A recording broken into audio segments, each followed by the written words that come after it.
Ka Supreme Court negara India mentakasi kalau penduduk no ia ke electoral bond scheme nani kata ka jenyarap nani ka donation ka bakal na pausai wa ka kerteng seki political parties.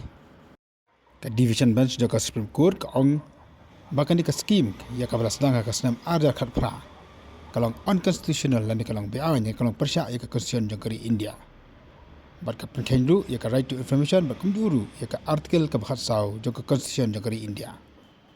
Ia kini ka scheme lawan raus nam ajar khat pra hadir melanda ikiwa bun ki amendment. Ia ki financial rule jo usnam ajar khat dia wat asnam ajar khat nyau.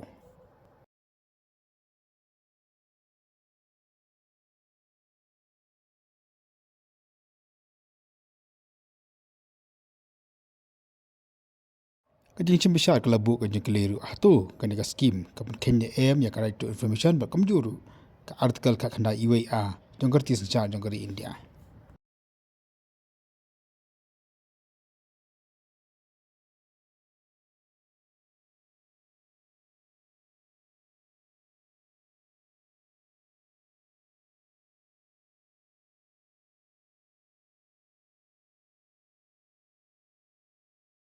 Kaya besar bakli dua jonggar India ru kala ben ia ka jing yolat joki company bepe ban ai ka donation and ka contribution ka baklam buput seki sarkar bar ong bakani ka punyolat iki company ki bepe ban krawai chabi hakabri bagin thau ki policy ki bepe ta ka sarkar